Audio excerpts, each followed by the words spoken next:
Okay, we are here on WPPM 106.5 in Philadelphia. This is Hall Monitor, the show where we discuss local politics, city government, consumer affairs, and much, much more.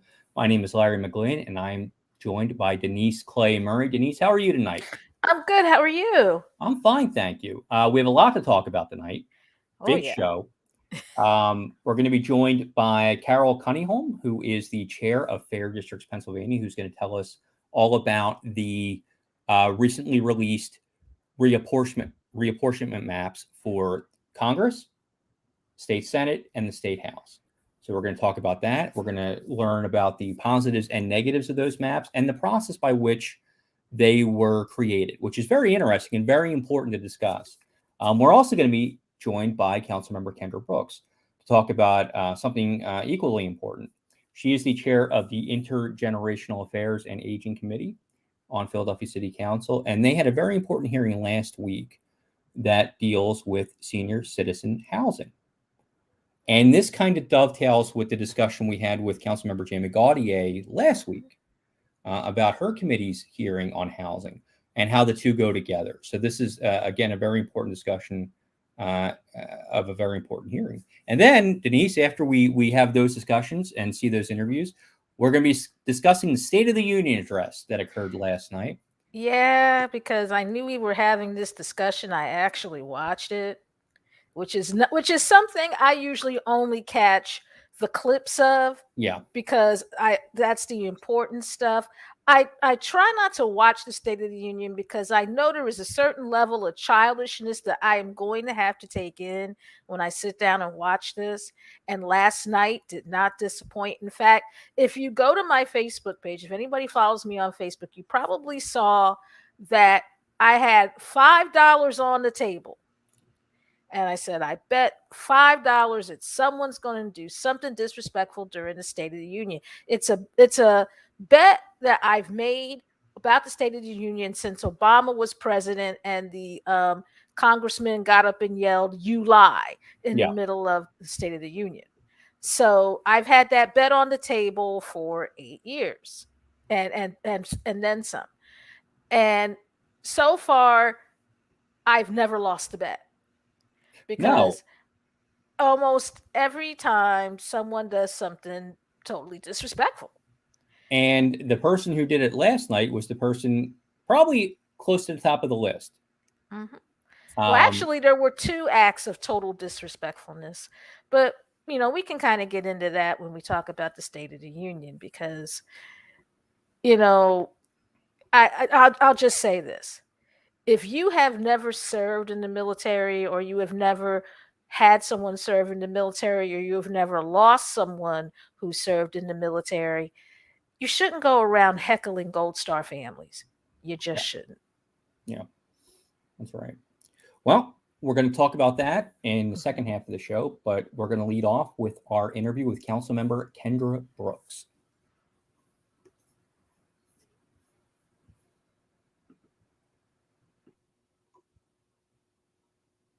Okay, we are here on WPPM 106.5 in Philadelphia with Councilmember Kendra Brooks. Councilmember, thank you so much for being with us.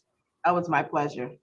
And we're really excited to have you on because last week we had Councilmember Jamie Gaudier on to talk about housing. Mhm. And this week, we'd like to focus on that a little bit with you as well. You're the chair of the Intergenerational and Aging Committee Yeah, of Philadelphia aging and City intergenerational affairs. Affairs. Yes. And last week, you chaired a very important meeting that focused on housing. Can you Mhm. tell us a little bit about some of the major issues that were discussed in that hearing? Yeah, so I think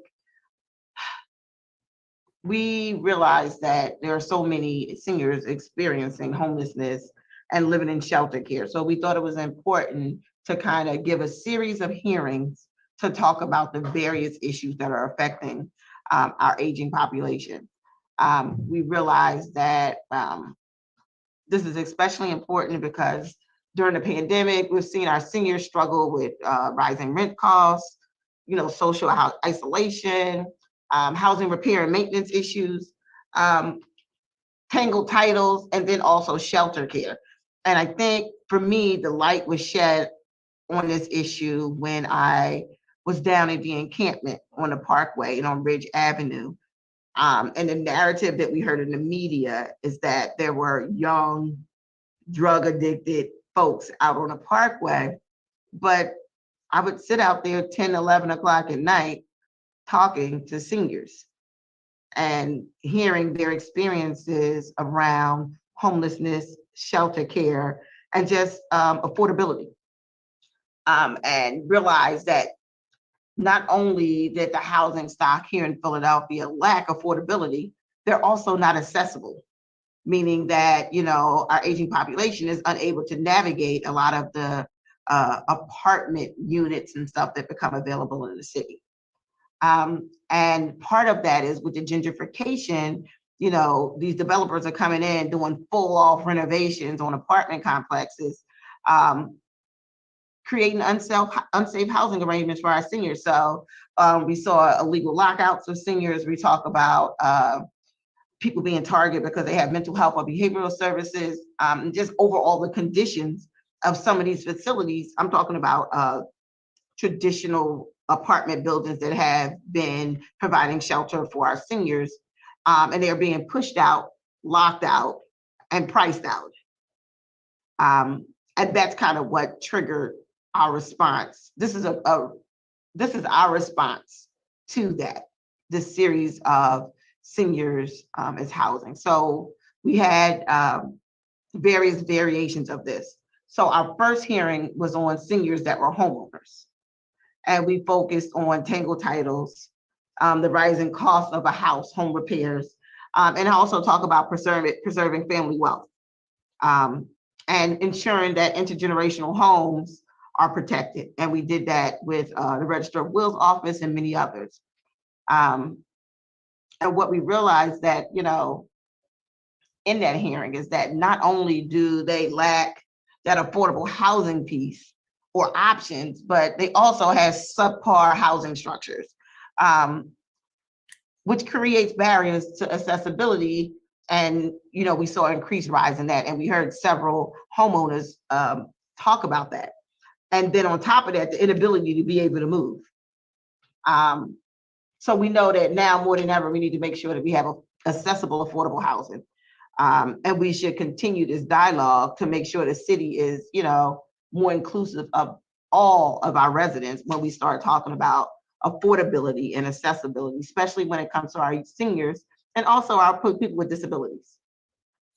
And how prevalent is this issue among senior citizens? It's multiple issues, that's why we have a series. So we started with the homeowners first, trying to secure that generational wealth piece. And then our second hearing, we focused on senior renters. And we talked about how, you know, people on fixed incomes, they're being priced out. There's no increase in social security. There's no form of rent control. So as housing prices continue to grow, our seniors have no way to keep up with that. You know, and on the flip side, as gentrification happens and our taxing structure continues to increase, seniors on fixed income aren't even able to afford their taxes, even with, you know, the homestead exemption and some of the loop program that has been put in place. So it has been one of the major issues senior citizens come to me with, some level of housing, whether they own a home and they're having a problem making it accessible for them to navigate it as they get older, or the taxes in their home are extremely too high, or they're renting properties that are going through in areas that are being gentrified and they're being overpriced out. You know, keep in mind, people have been paying, if you're on a fixed income and you're $1,500 a month, and you've been paying $500 or $600, even $700 a month for a one-bedroom apartment, you know, developer comes in, flips the property and wants you to pay $1,500 a month to stay in an apartment, which is not realistic when that's your entire pension or Social Security. And we have to continue to make sure we keep this affordability. Yeah, and then another, you asked me the number. Dennis Colhane was on a call from the University of Pennsylvania, and he projects that the national number of elderly homeless will triple between 2017 and 2030. Oh my goodness. Growing it from 40,000 to 106,000 as the baby boomer generation begin to age. And that's huge. Yeah, especially here. Yes. It's going to be even more difficult. And one of the things that came out of your hearing and the hearing that Councilmember Gaudier had was it's not just a matter of picking up and moving. That's not something that a lot of people can do, even if they get vouchers, which are not universally accepted. Even if they receive other assistance, you're also leaving the place you've been living for so long with all the amenities, access to different things. Since you've had these hearings and all the other work you're doing on this, are there any programs or ideas or anything else that you're currently considering or things that you're thinking about to help sort of stem the tide of this problem? With each hearing, we bring more people along for the conversation. And one thing I want to add to you just said, when you say amenities, some people listening may think about luxury items, but when we're talking about seniors, the basic, like being able to get to your doctor's appointments, you're saying pharmacy, you're saying a grocery store, because as people age, memory begins to deteriorate and you need safety. And being able to navigate just general, activities of daily living are huge. So we have someone who's aging, has been in the same place for 20 or 30 years, and we're talking about uprooting their whole life and structure to move them somewhere else is definitely problematic. And it could cause deterioration on their health, both physical and mental health. So I just want to add that, because sometimes we think amenities, people are thinking swimming pools and all of that. We're talking about basic necessities, like activities of daily living that keep them, thriving. And I'm sorry, I missed your question. I just had to back up on that amenity piece because. Right. Well, and what I was asking is, are there any kind of solutions, programs, any kind of other models we've seen elsewhere that might be useful in helping? Well, I think we're using this hearing series to kind of bring it all together, and we haven't found any concrete thing. We're going to continue to advocate for affordable, accessible housing, along with our partners with the Office of Aging, as well as Liberty Resources. And so that's something we need to continue to do. And it can't be like a one-off. The purpose of these hearings so we can be intentional and including more housing for our seniors in general. So we're building up our case to present around what type of legislation we can put into place and what kind of programs we can push for to ensure that we have accessibility and affordability for our aging population here in the city. And it's going to be a process. That's why we decided to take the hearing route and also kind of peel the onion back, right? Because when we're talking about elderly and homelessness, people only think we're talking about living on the streets. We're talking about projections moving forward, how we can make sure we're able to ensure that folks are able to age in place gracefully and safely. And I think that's the bigger conversation that's going to kind of be the start for what policy and legislation looks like to support long-term programming around this on both a local and a national level. So, we realize that this is across the board. I'd like to bring in Denise Clay Murray here on WPPM 106.5. Hi, council member. Thank you for joining us. Of course.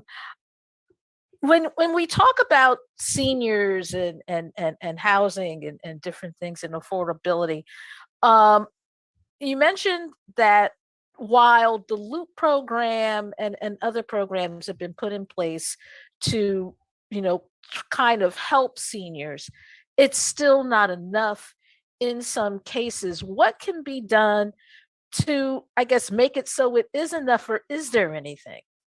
So what we had started doing is we actually worked in partnership because, you can't have a tangled titles. You can't have all of these things to qualify for these programs. So what we've done in the spring, we partnered with Revenue Department. And to their massive list of areas where houses had tax liens or tangled titles, and we hosted an event where they can come and have one-on-one support to secure that piece in order for them to get the second piece, which is homestead exemption and loop or basic system repairs and all of these programs that you're eligible for, but you can't have any like outstanding liens and tangled titles and all that. So, there are multiple steps we need to take to secure this across the city. But, for our office, we thought it was meeting people where they are. And it wasn't in Center City. We did it at a rec center in North Philadelphia. We did neighbors and near neighbors, as well as a direct mailing from the city, inviting people to have one-on-one support to kind of line by line take care of their issue related to whether it was tangled title, water, revenue liens, or whatever. That's one thing. And then part two is once we get that situated, make sure they have the access to basic system repairs and continue to recruit contractors that are able to fulfill those contracts, because we also receive phone calls saying that you would qualify for these basic system repairs, but you couldn't find a contractor to fulfill the repairs that you needed on your home. So we're trying to address each one of these situations program by program. But it's definitely a heavy lift, but we have to continue to push this, because the reality is that, a senior could end up homeless tonight. Now, you also said that you would talk to some seniors in the encampment a couple years ago, because you're right, that's not a story that was often told by people. Is there a specific homeless shelter that is like senior specific, and is there a plan perhaps for the city to start one? Because I mean, if this is as much of a problem as it obviously is, it would make sense, wouldn't it? Currently, we don't have that in place. But I think the city just introduced I think it's called the Peace Program, that's primarily targeted to seniors to help them get long-term housing, or the transition to long-term housing is supported in a different way. And that's fairly new. And it could have come out of some of those experiences at the encampment. But currently, I believe there's no specific shelter that's for seniors. And one of the things that came out of the hearing is that we had some concerns around supports, like medical supports that should be available for seniors, whether it's, making sure people, have their medicine, like the basic, or they're not afraid to put their insulin in the refrigerator. That wasn't a specific thing that said, but just because I know how insulin works, like these are issues that people run into in shelters, and our current shelter system isn't designed to afford any level of medical support besides just an initial check. And that's something that DBIH, as well as OHS and Department of Aging, said that with public health, said that they're willing to begin that conversation. And I think that, these hearings are pushing the envelope beyond what is done traditionally. And that's what kind of it keeps this exciting for me, that when we can continue to expand this conversation, those aha moments that I see happening on the hearing and us following up and making sure that we're able to do this is huge. Now, we're in the middle of the budget process, or the budget process is about to start. And it probably already has, with council members talking about, what should be done, what could be done, what needs to be done, and those kinds of things. Are some of the things that you're hearing in these hearings part of what you're going to bring to the table in terms of the budget and in terms of what the city's budget priorities should be? I think looking towards budget, I'm pretty consistent on the things that drive me. I've been a huge proponent of Parks and Rec towards extended hours and increased accessibility, out of school time places for young folks to socialize, that conflict mediation programs, as well as reentry around gun violence in general. Community gardens work has been something that I've been focusing on, making sure that we have a plan around the U.S. bank liens and what that looks like. And a community response to policing. So, we realize that we have a staffing crisis in the police department and money is sitting there and they're unable to hire people. However, what we see on the street, there is a need. So, I've been thinking about why can't we invest in alternatives to policing? We hear folks say that, certain roles in the police department aren't best served by police officers, right? So why won't we just invest it in the social workers or mental aid first responders or just even restorative justice program? If we have the money sitting there, we're unable to spend it, right? Hiring is a problem. We can't continue to let communities deteriorate while we're convincing people to join the police force. We need solutions immediately. And I think that we have to think outside the box around what those solutions are, because the reality is young people are getting killed on the street every day. And people are petrified to navigate their communities.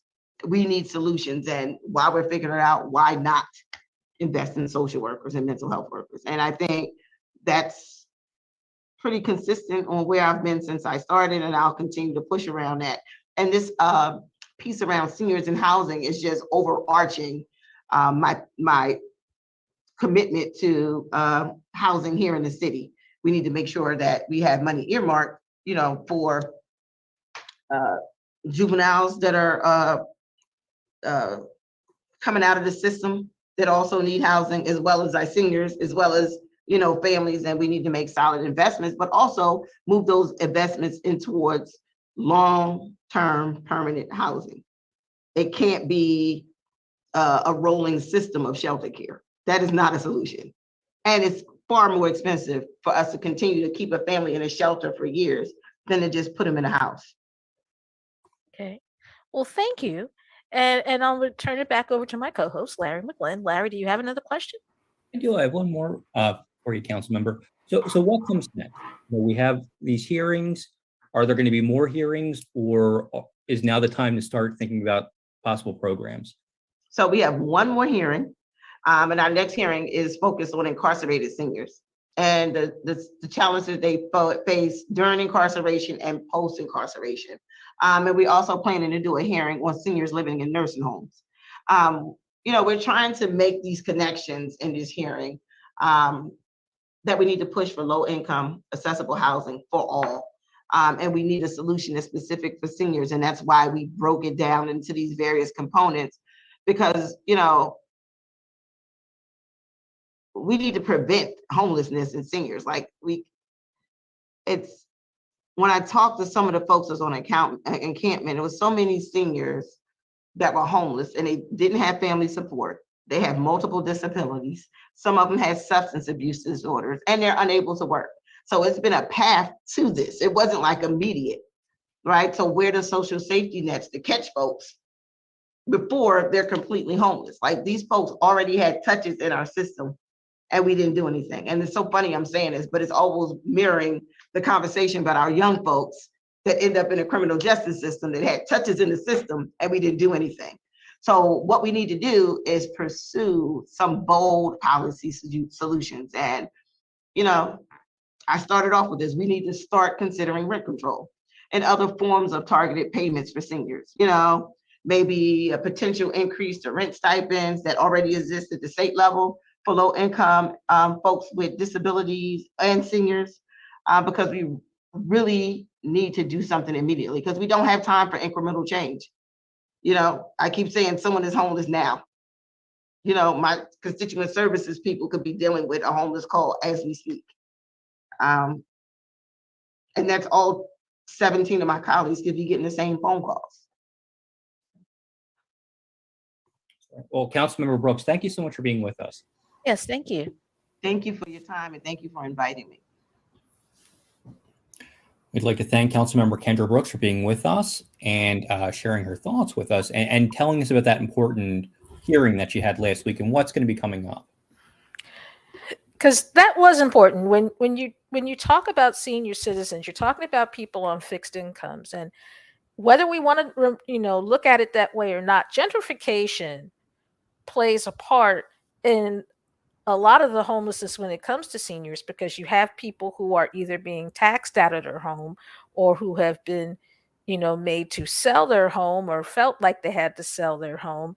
And once they sold their home, they couldn't afford to find anywhere else to live, because though, they have a lot of like senior living centers and senior condos and different things. Forgive me, my neighbors are revving up their motorcycles outside.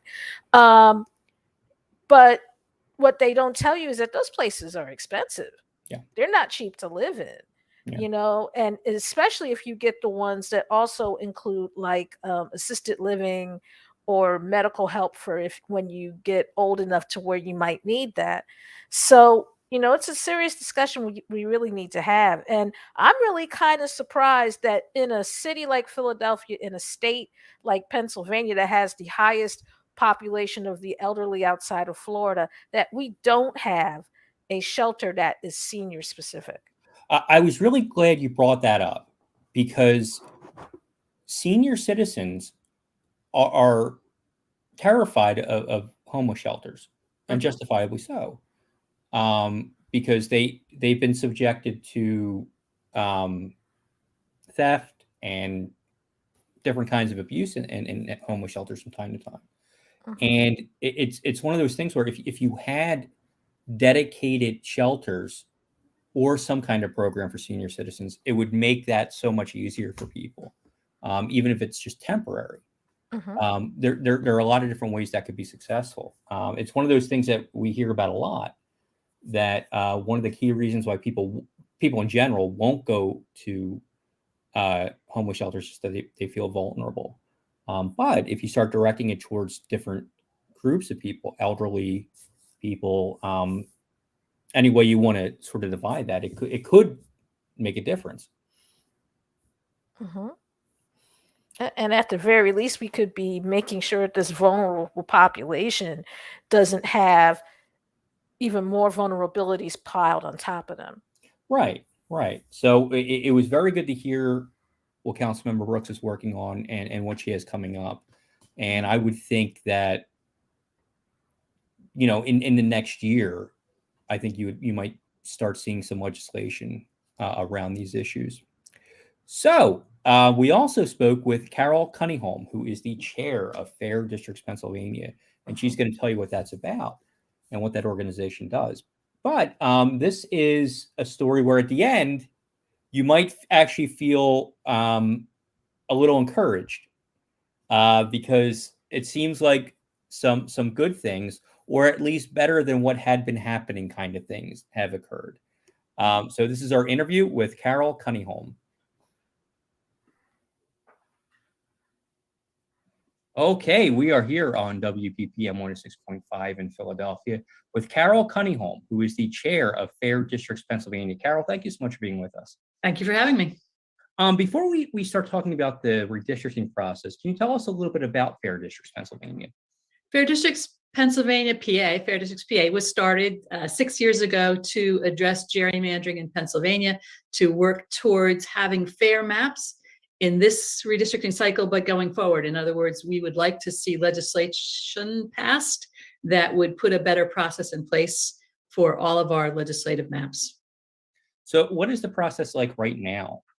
Right now, we have two different processes, one for congressional and one for state legislative. We'd like to see it be one process with one independent citizens commission. The current way is for the congressional maps, they're passed as a bill by the state legislature, and then the governor can sign off on that bill or he can veto that bill. For the past 4 decades, the governor has been the same party as the legislature. And so if that's the case, they can draw a map that benefits their party. And for the last 2 decades, the legislature and the governor have been the same party, the Republican Party, and they've drawn maps to benefit the Republican Party. This time it's different. We have a Republican legislature, we have a Democratic governor, and that's created a bit of confusion and chaos, but in a good way for the voters of Pennsylvania. That's the congressional. For the state House and Senate map, there's a 5-person commission, the majority leader in the House and Senate, the minority leaders in the House and Senate, and then those 4 are supposed to choose a 5th person to be the chair. They, as far as I know, have never agreed on that fifth person. And if they can't agree, then the Pennsylvania State Supreme Court chooses the fifth person, and they did choose the fifth person this time, Mark Nordenberg, who was a chancellor of the University of Pittsburgh Law School. So last time and this time, we've seen the state Supreme Court play a pretty big role in this process. Can you tell us a little bit about that and why that's so significant? Well, actually, last time the Supreme Court didn't play a big role. What happened was we got extremely gerrymandered maps, which locked in a very large advantage for the Republican Party. So in the last decade, we've had 18 congressional seats. The map that we had locked in 13 out of those 18 for Republicans, even when Democrats got more than 50% of the vote, Republicans got 13 out of 18 seats. That's a pretty large skew. And so in 2018, the League of Women Voters and the Public Interest Law Center sued the state to say this is an extreme partisan gerrymander, and the Pennsylvania state constitution promises the people of Pennsylvania free and equal elections. If the outcome of the election is locked in, then we do not have free and equal elections. And the Supreme Court agreed. In the 2018, the Supreme Court said this is an unlawful map, invited the legislature to draw a new one. They did not do that. And the Supreme Court chose a special master to provide a new map. That new map has given us 9 Republicans and 9 Democrats for the last 2 congressional races, a much more even outcome and much more reflective of the state. This time, the state legislature did pass a map, but they did not follow the governor's guidelines that he had given.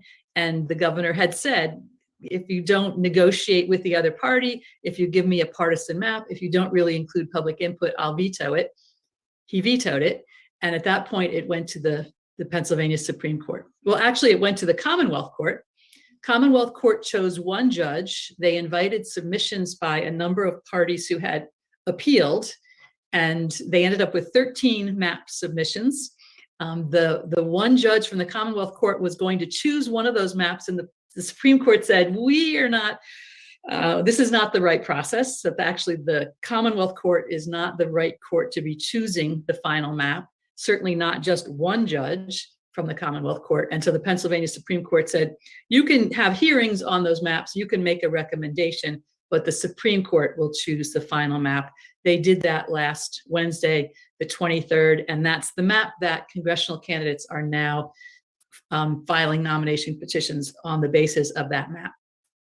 And, you know, in Fair Districts PA's opinion, how does this map look? Is it as fair as it can be? It is a good map. And, you know, there was lots of discussion. There were 2 full days of hearings in Commonwealth Court, and then another day of hearings with the Supreme Court on what is a fair map. And there's lots of ways to evaluate it. But we would say that the map that was chosen by the traditional redistricting metrics is a very good map. So it has less split counties, less split municipalities. It's more compact, certainly far better than the map that we had in 2011 and the last decade. But it also stayed very close to the map that was put in place by the Supreme Court in 2018. So this was the least change map. And I think that might be part of why the court chose this. We still haven't seen the court order that explains their decision, but this had the least change, and it certainly is one of the most balanced in terms of partisan metrics, partisan bias. So in other words, it's a map that will be responsive to voters. If voters go blue, the map will go blue. If voters go red, the map will go red. If you were going to predict out of the 17 seats we have, and we were going from 18 to 17 seats, if you're trying to predict, you would have a hard time predicting which party will get that 1 extra seat, because it will really, really very much depend on the election. So there's no baked in advantage to one side or the other with this map. It's a fair map. Okay, and that's unique now, because I remember, as long as I've been watching this, it wasn't until a few years ago that the maps started, the districts actually looked like plots of land rather than sea animals or whatever they were. I remember the old 7th Congressional out in Delaware County had, if I'm not mistaken, 1 precinct connecting these 2 large portions of it. And it went all the way out into Chester County, and it was just it was a mess. That district was named Goofy Kicking Donald. because it looked like a cartoon character. And there were two places where the district became so narrow, it was the width of a parking lot. And it actually went through 5 different counties, went through Montgomery, Chester, Lancaster, Berks, and Delaware counties. And 5 different counties in an area that there was no explanation for it except looking for Republican voters in a very purple area. That's right. That's right. Now, what about the state house and state senate maps? How are they looking? They also, I think, are far, far better than what we've had in the past. We have been suffering under very gerrymandered House and Senate maps for a long time. Actually, the Senate map has been gerrymandered to give Republicans at least 4 extra seats in any hypothetical 50-50 election. The GOP would get 4 or 5 extra seats for the last 30 years. And the House map in this last decade was drawn to give the GOP 15 extra seats in the House in that hypothetical 50-50 election. These maps don't completely do away with a partisan bias towards Republicans. In other words, there's a slight bias towards Republicans, but it's about a third what it was in the last decade. So for the Senate map, it goes from about 4.5 extra seats to about 1.5 extra seats.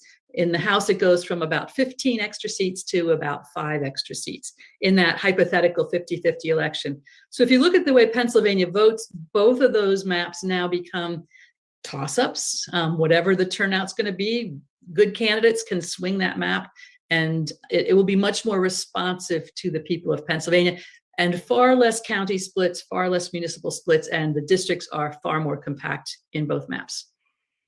I'd like to bring Denise Clay Murray here on WPPM 106.5. Hi, and thank you so much for joining us. My questions are about specifically how people of color have fared in how these districts are drawn. When you look nationally at how redistricting has been done, you see a lot of maps that are specifically targeted in terms of neutralizing the power of marginalized communities because, the census says there are starting to be more of us.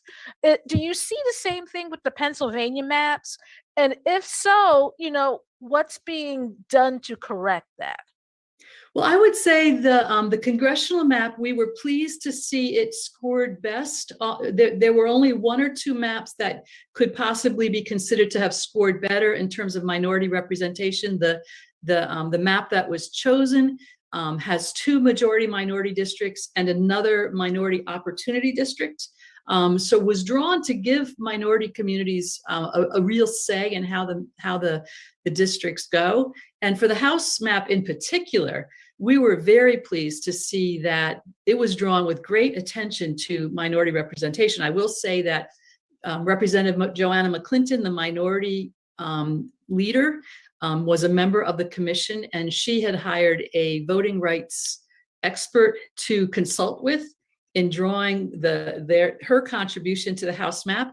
And they looked very closely to see where have communities of color grown and where is it possible to create majority minority districts where there have not been those districts, and where is it possible to create opportunity districts where minority community members will not be the majority, but a large enough voice that they will have a strong say in what outcome there is. And that map created a number of districts without incumbents, minority districts with no incumbents, which when you think about it, you can have a district that by number looks like a majority minority district, but if there's an incumbent there, it makes it very hard to shift the representation in that district. They deliberately drew quite a few districts that did not have incumbents, that had majority minority populations or large opportunity for minority representation. So the House map, I would say, we had done a lot of work on what we call the People's Map, which we invited community members to weigh in on. And we worked closely with the group called Pennsylvania Voice, which did a lot of outreach in minority communities to invite people to draw unity maps reflecting their communities. We incorporated those unity maps into our People's Map, and we thought had done a really good job creating more minority opportunity in our map. When we saw the House map, we were surprised because the House map actually did better than us. I mean, they created some districts that we had not seen the possibility for instance, Norristown is now kind of the heart of a strong minority opportunity district without an incumbent. So that opens the door for new representation. So the House map, I think, does a really good job in that. The Senate map, not quite so good. I think there was some improvement in the Senate map over the past map. Didn't go quite as far as we would like. The Senate map is a little challenging in that that map was negotiated very much between the Senate leaders. And because senators are elected every 4 years, there's a tendency to not try to shake it too much, because then you end up with a lot of special elections. The Senate map did more incumbent protection than we would have liked to see, but it's certainly better than the past Senate map. Now, in terms of incumbent protection, one of the questions I've always had when it comes to redistricting is, why is it that the very people who are looking to stay in office, why do you get to decide who votes for you and who doesn't? Why is it that politicians, the one group of people that would benefit most from any map, are having the say on this? And what's being done to change that? Because it really doesn't make sense. It doesn't make sense, and no other major democracy allows it. It's a conflict of interest, and politicians should not be choosing their voters. Voters should be choosing the politicians. In Pennsylvania, the way the House and Senate maps are drawn is in our state constitution now. And so to change it, we have to get the legislature to pass a state constitutional amendment twice, and then it has to go to a public referendum. We can't get the legislative leaders to give that. We've tried, and we've had 110 co-sponsors on that bill. We've had more co-sponsors on our amendments than any other bill in the last couple of sessions, but the leaders will not allow a vote on those bills because they hold control by controlling the mapping process, and they award benefit to their incumbents by giving them safe districts, and they punish legislators who don't do what they're told by giving them not safe districts. And the legislative leaders do not want to change the process. We're trying hard to find a way to change it in Pennsylvania, but we don't have citizens initiative, so we can't bypass the legislature. We have to go through the same legislature that benefits from those maps. But I will say, this time around, the chair of that commission, the Legislative Reapportionment Commission, Chairman Mark Nordenberg, should be Citizen of the Decade for Pennsylvania, I'll be honest, because he really came to this saying, I am not here to be the final vote on the side of the legislative leaders. I'm here to be the vote on behalf of 13 million Pennsylvanians. And I think he worked hard to do that. One thing we haven't talked about is prison, the count of prison, people who are incarcerated. We worked hard with some allies. Free the Ballot, Abolitionist Law Center were two of those allies. We worked hard to help people understand that the Census Bureau counts incarcerated people where they're incarcerated, which in Pennsylvania takes representation from places like Philadelphia and puts it into very rural counties like Forest County, where a third of the population of Forest County is in prison. So it takes representation from urban areas and puts it into very rural areas where those legislators often put in place policies that are supporting mass incarceration in direct opposition to the needs of communities where those people are from. And so some states have passed bills requiring the people who draw the maps to reapportion those numbers back to the home communities. Representative Joanna McClinton had a bill to do that. It never got a vote, but she introduced a resolution to the commission because she was one of the commissioners. She introduced a resolution to reapportion that data, and Chairman Mark Nordenberg voted for it, as did Senator Jay Costa. So most of our people who are in state prison were reapportioned back to their home communities in these House and Senate maps, which is a big win, and helps shift representation back to minority communities who are often the ones harmed by mass incarceration. And for my last question, the state Supreme Court has sanctioned these particular maps.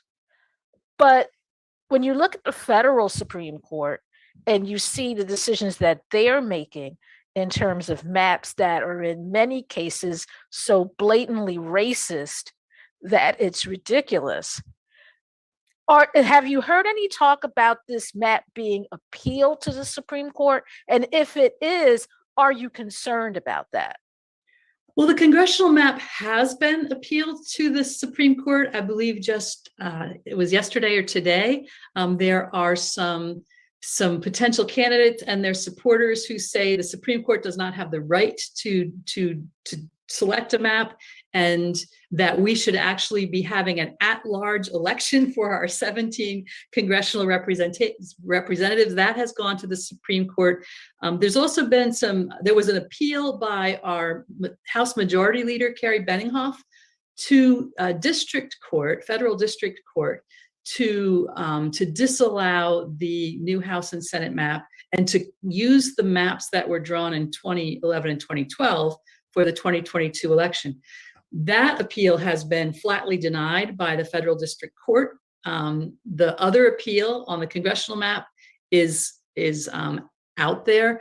Our assumption is that the Supreme Court has said they are not, there was an important case from Alabama where the district court had said the map was a racial gerrymander and needed to be redrawn.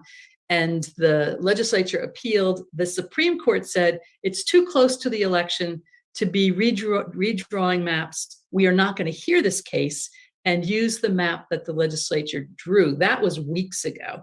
So if weeks ago they said, we're not hearing this case now, they will have a very difficult time taking any maps from Pennsylvania and redoing them at this point. So our assumption is they're not going to hear cases on Pennsylvania maps at this point. It's too close to the election.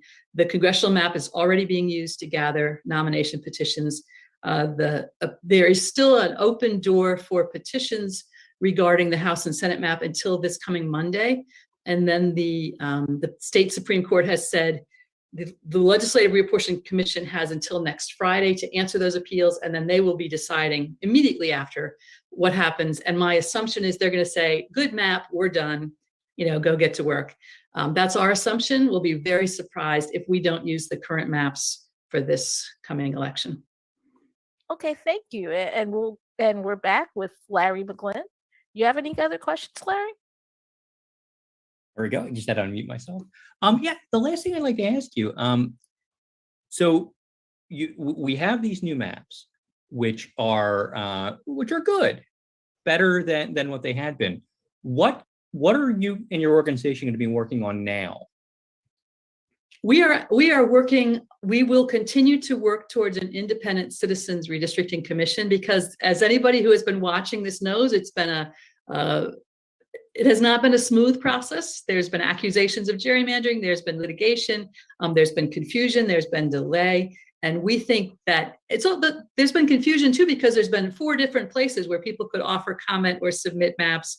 It's been very confusing, very hard to find the right information and hard to understand what's going on. We think there should be one process, one commission, one public website, one place to offer comments, and a very clear schedule. And very clear criteria. The criteria has not been clear in any place. The court is trying to clarify criteria, but the legislature certainly has not made clear any criteria for our congressional maps. So we're going to be working for an independent commission with clear criteria. We're also working hard to call attention to the fact that the state legislature doesn't listen well to voters. The fact that we had 110 co-sponsors on bills. The legislative leaders can ignore their colleagues and they can ignore the people of Pennsylvania. So there's something broken in the way that our legislature works. We're talking about fixing Harrisburg and getting better legislative rules. So we have plenty of work to do to make sure that we get good representation in Harrisburg. So fairdistrictspa.com, if people want to know more about us, take a look at fairdistrictspa.com. There's a lot to learn. And it's really important to remember state legislatures matter a lot. This election will be important. I should also mention, there's at least 28 House districts that will not have incumbents in this election, either because of the way the new districts were drawn or because there were incumbents who have ignored their voters for years, who looked at the map and said, oh my, I'm going to have to work in that district. I think I won't. or where the vote share has shifted enough that the incumbents just don't want to bother trying to run in those districts. So there's at least 28 districts without incumbents. It's going to be a really important legislative election, as well as the governor, as well as the U.S. senator. So this is a year for people to really pay attention, participate, and we could see some really significant changes in the way we're represented if people turn out and vote in this next year. Carol Cunningham, thank you so much for being with us. Thank you. And we'd like to thank Carol for being with us and Fair Districts Pennsylvania for providing that information with us. So at least there is something good to feel good about there. Yeah, I mean, I think that the 28 House districts without incumbents, that represents a real opportunity for Pennsylvanians to know that their voices have been heard. Because a lot of times when people don't vote, they say, oh, why should I vote? Nobody cares what I think. Nobody listens to me, blah, blah, blah. If you change 28 House districts, you've really put a dent in the legislature. Absolutely. And you know, if you make the decision to come out and vote, you can make the legislature reflect what you want.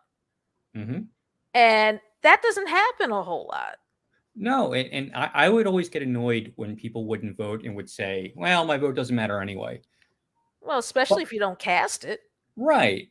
But you know, you have a little bit more of a point on that when the districts are gerrymandered. Mm-hmm. Now you can feel much more confident Mm-hmm. that your vote is going to matter in this upcoming election in the state house, in the state senate, and in Congress. Because believe me, Fair Districts Pennsylvania wouldn't co-sign on a map that it did not think was right. No. And the fact that all three of them, they said look pretty good. That's a big endorsement. Oh yeah, especially as I'm for concerned. them, because they don't play around when it comes to this stuff. I'll just say that. No. So we're very glad to hear that, and we thank them for being with us, and we're going to follow up with them about an advisory committee that hopefully is in the works and that they're going to be pulling for. So Denise, what'd you think of last night's State of the Union address? Well, I think Joe Biden's heart, as it often is in the right place. And there are things that he wants to do in terms of the environment, in terms of economics, in terms of increasing the minimum wage, in terms of doing a lot of things. But where the rubber is going to meet the road is in terms of Congress. And he, you know, a lot of what he said last night was stuff that everyone can get behind. You know, stuff that he believes should have no problem getting through bipartisanly at a time when, let's face it, this is an election year. Not a whole lot is going to get done, especially if it's perceived to be controversial, because no one wants to be a campaign ad. So, you know, he did what he could with what he had, but if he wants most of the stuff that he laid out, he needs to be on the campaign trail. He and Vice President Kamala Harris need to be on the campaign trail as soon as the primaries are over for all of the Senate and House districts in the country. They need to put in as much time working the polls as they do working in Washington to get the people that they want representing, you know, that they know will help them with their agenda into office. Because if they don't, you know, you're going to see not a lot of what Biden wants to do is going to get done, especially not in the area of voting rights, especially not in the area of immigration reform, especially not in the area of environmental justice. And, you know, you had a lot of activists who were upset that he didn't make voting rights a higher priority. Whether we want to admit it or not, voting rights aren't necessarily bipartisan anymore. They used to be, but they're not anymore. So when you say to a bunch of people like the Marjorie Taylor Greene and Lauren Boeberts of the world, who are, far right backbenchers that are barely in Congress. If you put out the idea of voting rights, in a group, in a body that includes them, you're going to get some interesting responses, just like, the Josh Holleys and the Ted Cruz's of the world. They're not necessarily trying to vote for voting rights. So, that's probably the reason why voting rights wasn't given more shine, as the homies would put it, last night, because it's not, despite the fact it should be, it's not necessarily a bipartisan issue anymore. No, What did you think, Larry? Well, I agree with you. And that's troubling. Yeah. That we can't agree on voting rights any longer. There were usually a handful of things: voting rights, intelligence, with the intelligence committees and defense and those things, where everybody could agree. Yeah. And nowadays, and we saw this going back into the Trump administration, where, I remember Devin Nunes and Adam Schiff couldn't be in the same room after a while. And they were the chair and ranking member, respectively, of the House Intelligence Committee, which had always been bipartisan. Right. Always. And that doesn't exist right now. And the president has a very hard road in order to get anything done. They're going to block him at every turn, despite the relationships he has with people like Mitch McConnell. That it doesn't really matter. It's not the way it used to be. No, and I think sometimes Joe Biden doesn't quite realize that. But to be fair, Barack Obama didn't realize it either. Right. In a lot of ways. They thought they were going to be working with the same kind of Congress that they had worked in as congressmen. What they did not see, what former Speaker of the House John Boehner didn't see, what a lot of people didn't see, was when the Tea Party movement took a hold of the Republican Party. Now, those people were always part of the Republican Party, but Ronald Reagan and George H.W. Bush and, Republicans like that only let them out to vote. Yeah. They didn't let them have any kind of policy dealings. Right. But John Boehner wanted the House of Representatives so bad. He wanted control of Congress so bad that he said, we're going to let them out. And what he found out was there was a reason why Reagan and all of those folks kept these folks in the basement and only let them out to vote. Because they knew once they took over the Republican Party that, most people knew or thought they knew was no longer going to exist. And that's what's happened here. And you saw one example of that you saw an example of that in Barack Obama's first State of the Union address, when a congressman yelled, "You lie," in the middle of the speech. You saw it last night when Marjorie Taylor Greene was chanting "Build that wall" when the discussion of immigration reform came up, and when Lauren Boebert felt the need to yell something out about Joe Biden and soldiers when the subject of Biden's son, Beau, came up. Now, those of you who don't know, Beau Biden was an attorney general here in Delaware, where I live. And he's also Joe Biden's son. He was a veteran, and he ended up dying of brain cancer that folks think might have been connected to the burn pits that were part of the war in Afghanistan. And Lauren Boebert yelled something out. She got booed. And basically everybody from Whoopi Goldberg to probably the little old lady at the corner store has been roasting her, and rightfully so. Well, Denise, thank you so much for your take on that.